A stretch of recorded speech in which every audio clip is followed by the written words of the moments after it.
You lot, how you feeling about the derby? I forgot to even ask you, blood. Well, do you know what? If Lloris is out, it's gonna be. Listen, it's gonna be a fucking struggle. I'm not gonna lie to you. I think Tottenham are very, very, very good at keeping their injuries close to their chest. So we've had 2 or 3 injuries today. Brody's put bun Tottenham. Fucking bun you, Brody. But yeah, so if Lloris is out, I'm not gonna lie, and you're asking a goalkeeper that's played no minutes this season to come into a game in the hardest ground for us to go away from home, besides Stamford Bridge. We haven't won there since 2012. Yeah, this will be a decade without winning there in the league. And you're asking Fraser Forster to go in there. He's a good goalkeeper, but listen, this is mad. He's a decent keeper, though, bruv. Like, let's He be honest. You're not going into your game against Arsenal relying on your goalie, bro. It's like, no, if yeah, your but team don't play well, it don't matter who's in goal, bruv. I'll be honest. It doesn't matter who's in goal. I hear what you're saying, but there's been plenty of times this season, like against Leicester, when it was 2-2, Maddison had that strike, Lloris saves it. If that goes in, it's a different ball game. So there's been plenty of times where we have relied on Hugo Lloris. Like against Wolves, we got peppered. Against Chelsea, we got peppered.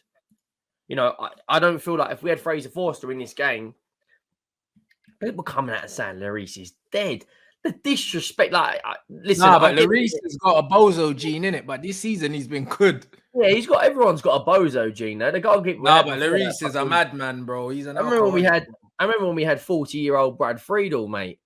Like we in a retirement home. We're in a retirement home, still playing for us. Before that, we had Paul Robinson. So every goalkeeper we've had has always had a bozo gene. Yeah. Oh, Robinson. Oh my days, bro. He ain't as bad as Danny Ward, mate. That geezer's. Listen, if he didn't have a pair of goalkeeping gloves, he'd be a bricklayer. I'm telling you. Hey, Wood's a piss take, bro. He's a hologram, bro. I'm telling you, that bread's not serious. He's a hologram. Oh, mate, honestly. But so my opinion on it, I think I'm doing a string later with Lee, and I'm going to ask him the question. I'll ask it to you as well. Like, who's this game more important for, Tottenham or Arsenal? Because obviously we both go in. In what way? In what way, bro? Because one thing I would say is, I think it's more important for Arsenal in a sense that, I agree. If I had to choose a team, that can't lose this game, I think it's Arsenal. If Arsenal lose this game, at home, especially after losing to Man United, and then they have to go play Liverpool after, bro, they're down bad, fam. You know, like that. Arsenal cannot lose this game. Like, I feel like Tottenham can lose this game and it's no problem. They can draw this game and it's a good result. There's not. If you lose this game, you're supposed to lose because it's at Arsenal. If you draw, it's a good draw. Do you know what I mean? And if you win, bruv, Arsenal have lost 2 in a row. Do you know what I mean? And then all of a sudden, it's a bit of a mad thing. So I feel like didn't they beat Brentford in between Man United? No, they haven't. It's because we haven't played. That's why. But I mean, they've lost two in a row to. They've lost 2 in a row to the big six teams. Yeah. Do you know what I'm saying? If they lose two out of their first 2 games against the big 6, I think it could seriously dent their confidence. Do you understand what I'm saying? And that's why I think that they can't afford to lose this game, and especially because they always beat you as well at there. If they don't this time, it could kind of stutter them a bit because this is their first time genuinely. You expect them to finish in the top 4, the way they've started, 100%, the way they've recruited, everything like that. If they lose to you and lose to us, that top 4 thing then starts to look a bit. Do you know what I mean? It looks like it's under attack. So I believe that this game is way bigger for Arsenal. I think a draw is a good draw for Tottenham. I think even a draw for Arsenal is not really a great result against you lot. Well, like going into this, if we? My man's saying from Spurs and Liverpool, we need a minimum of 4 points. I think you need a minimum of 4. I don't think you can afford to lose one of those games. I don't think so, because I think the way Liverpool are playing, Arsenal should beat them.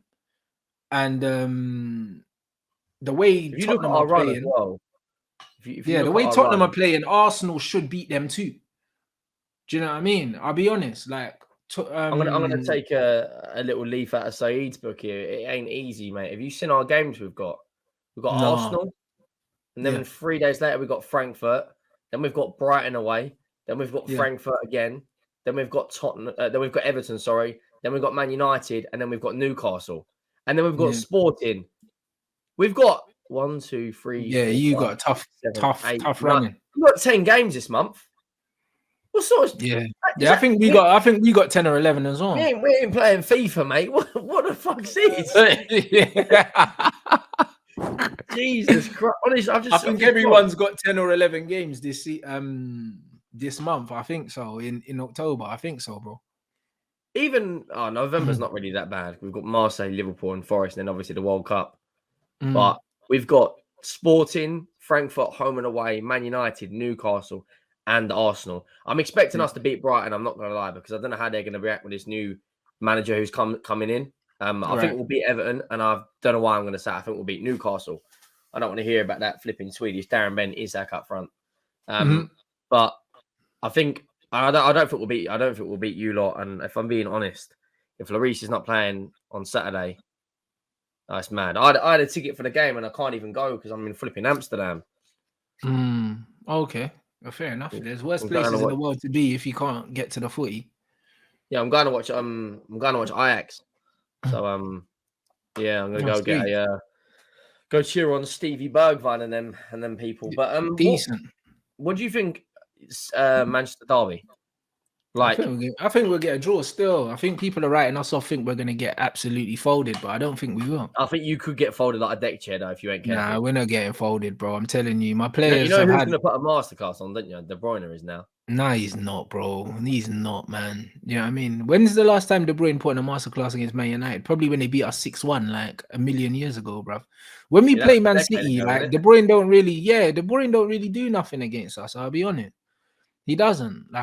He just doesn't. I don't know. So you haven't played a Premier League game, since the 4th of September? Yeah, we haven't. You played 2 Europa League games, and your Palace and Leeds game got postponed. You can go one of two ways. It can mean that our players are very well rested, or it could mean that they're not as sharp as they need to be. But I think that they'll be well rested, bro. I think Rashford coming back, he's had enough time here with the international break to recover. Sanch didn't get picked, which means he's been probably doing some extra training at the club, which is brilliant for us. Varane didn't get injured. Lissandro apparently played well. I didn't see. Dallo got a brace and then he got rested yesterday, so he didn't play yesterday in the game, so his legs are fresh. Now, when I'm looking at the team, like Malacia started one game, didn't start the other. So yeah, and Eriksen put in a little masterclass against France, and then he's been chilling. So now it's been decent. And now they're saying John Stones got injured as well. Yeah, so now it's calm. I think if one of your key players for this game, I think it's going to be Rashford. I'm not going to lie. You said De Bruyne scored 2 in the 4-1. When did we lose 4-1 to Man City though? Like, when was that? Ages ago. Yeah, no, I don't remember that. Was that like, when was that? Was that under Solskjaer? At what point? No, that was on the 6th of March last season. De Bruyne scored twice. And Ollie, bro, you know them ones there. So yeah, I didn't even remember that. You know what I mean? So is what it is. Oh, it's under Ralph. Not even Ollie. It was Ragnick. It was under Ralph. You see, even more. But I was already checked out by then. You know, was there, so it's all right. That's fine. I don't worry about that. Do you know what I mean? That's like me saying, "Oh yeah, we beat fucking Man City with Ollie." It doesn't matter. Like, we didn't win nothing. You know, like that. I'll be honest. So really and truly, look at how much a couple of months can do in your team. Like, bro, I tapped out last season, bro. Like, literally, like I fully tapped out last season. You know, like that. So angle settings, mate, put you in the ankle lock. That's what I mean. Like, man, I forgot we even lost 4-1 to them. Do you see what I mean? Like, it's a myth to me, bro. It doesn't mean anything. I'll be honest. Like, we're back now. You know what I'm saying? Like, we're building something. We got a good manager. And yeah, bro, I think we could cause an upset. I'll take the draw. Do you know what I'm saying? I'll take the draw. But listen, if we win, I'm not surprised. Not surprised. What do you like? So obviously a lot of your players have had decent international breaks. Eriksen obviously had a really good game against Arsenal. And then you feel like he's going to be key for you against Man City. Like, do you feel like he could control this game? Who? Eriksen. Oh no, not could. He controls every game he plays. Now, I expect Eriksen to control the football match. I very much expect it. Do you know what I mean? When he does have the ball, obviously, I think we're going to surrender possession to Man City. We're not good enough to go toe to toe with Man City. We're not good enough. And that's the thing. When you go toe to toe with City, like Arsenal have tried it loads of times, you just get cooked. You got to play City the way we play them and just fucking stink the place out, mate. Literally, just fight for every duel, stink it out, and then counter them because they've got. You obviously you know better than most people. Technically, their players are just off the scale. Like when it comes to keeping the ball, they are like relentless, and they'll just wear you out. And eventually, Haaland in that 6-yard box is just going to poach every single goal that he could. I said it earlier on Instagram or Twitter. It was. I don't think he's going to score a Premier League goal outside the box because there's no need for him to do it. I think he got one. I think that right-footed strike he scored was outside the box. I believe. Well, who was that again? I can't remember. Wolves. He took one peg. I think it was just outside the box, but that'll be the only one. Do you know what I mean? So yeah, that'll be the only one for sure. Like, because even that one, he's kicked it into the floor. But yeah, like he's a proper fox in the box. He's just gonna be. He's there. He's gonna be all right. Apart from that Wolves goal, Wolves game, I don't think he's gonna have a bundle of goals outside the box. Like he scored quite a few outside the box for Dortmund, but you can't really. That one against PSG in the Champions League, where the net flipping rattled like some. I can't even think of an analogy that it rattled like, but yeah. Wolves, he obviously scored one outside the box, but every single one of his goals besides that have been inside that 6-yard box. And because there's no need for him to do that. And I think if your centre backs, Martinez and Varane, can deal with that, then you'll just shut Man City down. Simple as that. Yeah, whereas with us, obviously going into that Arsenal game, I expect us to play the same way, stink the place out. I reckon Conte might go there for a 1-0 win. Stink it out, get Gibraltar Guard off the ball in the first few minutes and just try and nullify their crowd. Because that's the one ground I hate going to because you just know their fans are going to be up for it more than anything. When you go to the Etihad, they've got I've seen bigger attendances in libraries. Old Trafford, their fans don't really, Anfield, after they sing You Never Walk Alone, it's pretty much a library in there as well. I think Arsenal, their fans are just on it from minute 1 to 90. They're quite relentless. And when we, obviously, us go in there, the smaller neighbours, I generally think if we can nullify their crowd, I think we can beat them. But I'm not going to say it with chest. I'm not going to come out and say we're gonna fucking smash them because let's be honest, that 90 minutes. That's what I'm saying. The 90 minutes to Lieber chant. That's not even their fucking chant. They stole it off us when we stole it off Brighton about Bissouma. Fucking frauds. I can't stand their fans. They are the worst fans on social media. The only two who is absolutely real with it is Deluded and Lee. So many of their fans coming out, we're in a title race. We're in a title. No, you're not. Who have you beat this season? Who have you actually beat this season? Like, who have you beat? Who have you even played just besides United? Like, real talk, who have they actually played, Rants?